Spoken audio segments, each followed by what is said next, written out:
Hello, thank you for viewing Mary's video pages.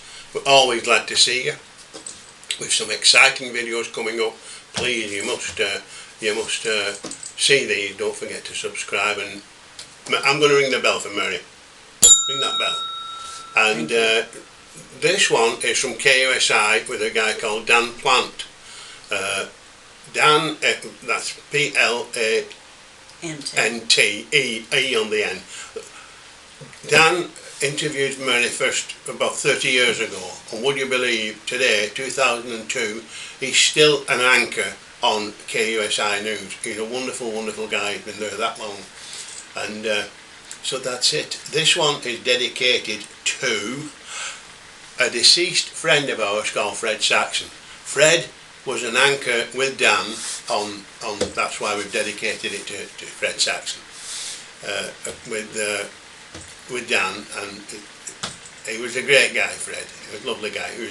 Not only was he an anchor, he was the entertainment guy as well. He knew all about Hollywood. He'd met all the and he's acted in films himself. The Apple Dumpling Gang, Fred Saxon was in it, and several other films like that, like comedy westerns and comedy gangsters and that. So that's it. That's KUSI, and it's an early one. So Dan looks very young. Thank you for viewing me. Like the rest of us, we're all gonna know. Yeah. We look at ourselves. You know they're young now. Who's that? Anyway, Mary's webpage is www.marymalone.com, or email Mary at mvickers, M-V-I-C-K-E-R-S 44 at hotmail.co.uk. Okay, bye-bye. Bye-bye, Fred, wherever you are, and bye-bye, Dan. Bye-bye. Oh. I give him double.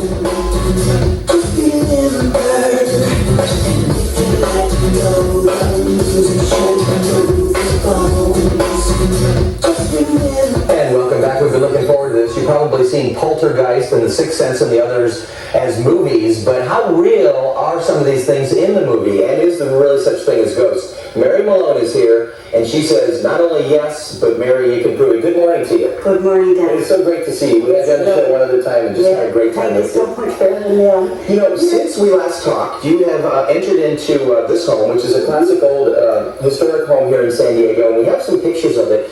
And I wanted to start out by talking about this particular home, how you visited it, and what you found. Well, I was invited into it, but when I stood outside it, I don't know if it's because of the painting or what, but I knew that there was more than one ghost there. If we want to call them ghosts, they're people that had been here on earth at one time and has been lost out between the two dimensions, between earth and heaven, or wherever we go there, and they come back.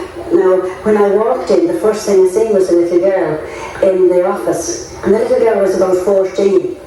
And she likes to stay there. She's playful. She doesn't want to leave there. So I had to be careful that the person that's in the house, did she want the child still there, or the person or whoever that she sees or hears? Because I can ask them, try to help them. I think in the movies we call it exercising. Right. What do you call it? That's what we call it.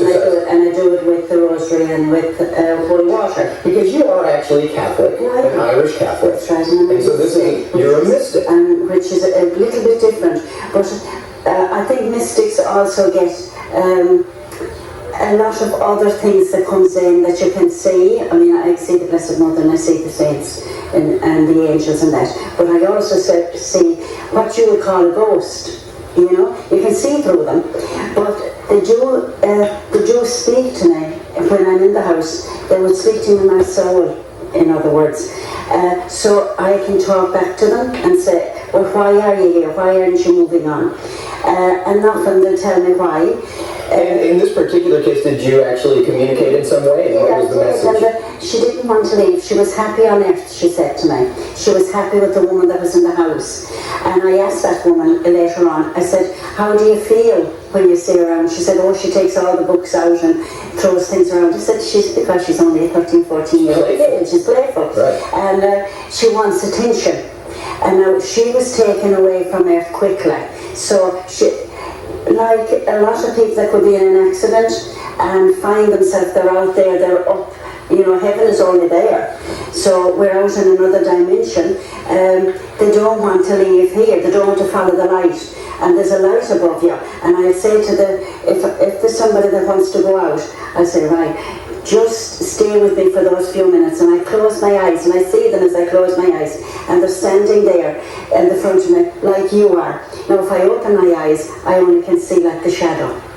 But when I have my eyes closed, I can see them very clearly. So I'll say to them, right, look up.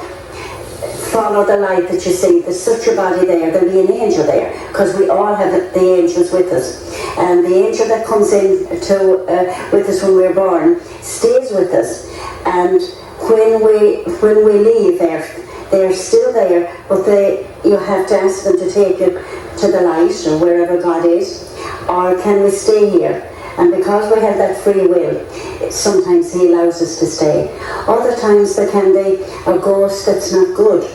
And that's what you have to be careful. And that's probably where you want to go in and exercise it and get rid of it.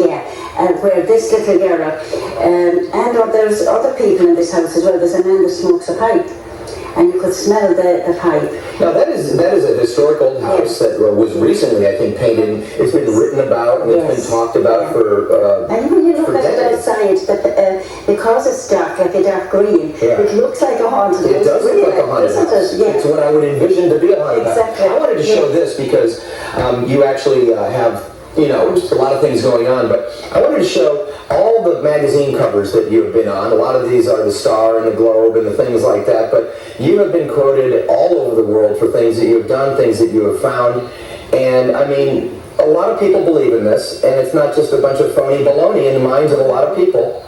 That's right. This is very, very real. And it can happen to anybody at any time. I have been very lucky to have the vision that I have to help people. Mary, I want to talk about that because one of your methods, and you use a glass of water. We're not going to read anything here today, but tell us how the glass of water plays in. Yeah, like for instance here, I'm seeing a bridge. There's a new bridge opening for people in this area. That there's a lot of changes. There's a lot of things going on in the world that I'm able to see. Some I can tell, excuse me, some I can tell, some I won't tell, because it would frighten people down, and I wouldn't do that. So I leave it to the Blessed Mother to show the signs rather than I tell it. And we cannot have that ego of what God shows us. But it's very simple. Anything that I will see there will happen sooner or later. It might be 2 or 3 days, 2 or 3 months, it could be 2 years. I never know. The future sometimes is not ours to see anyway, you know. And so I leave it. It's in a spiritual way that I see things. I cannot see nothing in cards, Dan, anything like that, you know. I hope you see good things in that glass for me. You're a very happy man. You have done the right things now, and I hope that it'll last forever. Mary, you're right on. You are right on. I'm very happy, and I've made some good family. I do. You have, haven't you? Yeah, a lovely young man there. Mary, going to do very well. Wow. Yeah, very, very well. Mary, thank you so much. And how can we get a hold of you? You do actual readings for people. Yes, I do. And I'm only here for a short time. I just came in the last couple of days. I've been away. You've been all over the world. You've been in Australia. Everywhere. You actually went to the Queen Mary. Right. Did they let you in or no? Oh, yes, I went in. But they wouldn't let you get rid of the ghosts? No. How many ghosts on the Queen Mary? Oh, there's so many things that happened in that Queen Mary that would take me weeks, never mind. And then there's people moving about, and that stops you from seeing things as well, you know. But it was very interesting. It was very interesting, the people that I did meet, but they didn't want to get rid of the ghosts, and I wasn't to use anything to get rid of them. Well, it's a good marketing program for them, you know, the haunted. When you get rid of the ghosts, and where's their marketing? Exactly, yeah. So I said, well, I hope I don't take them out in the car with me. There was lots of things that was happening. But the young girl, she was only young, she hadn't a lot of experience, I don't think, and she could be frightened, you say, as well. So she said, don't get rid of him, I'd be in trouble. I said, you're all right, I don't want to take him home. I've enough of one fella at home. Mary, thank you so much. Always fascinating to talk to you. Always very, very interesting. Thank you so much, Dan. And a lot of people believe, and if you believe, then it's real. Yeah, so anybody that wants to get hold of me, there's a telephone number that they can reach me in. And we put the number up a minute ago. Maybe we can flash it one more time. It is 619 692-6086. 692-6086. Mary Malone. Thanks a lot. Thanks for coming in. And that's a... Thank you very much. Thanks for hitting my life right on too. Just a happy guy, you know what I'm saying?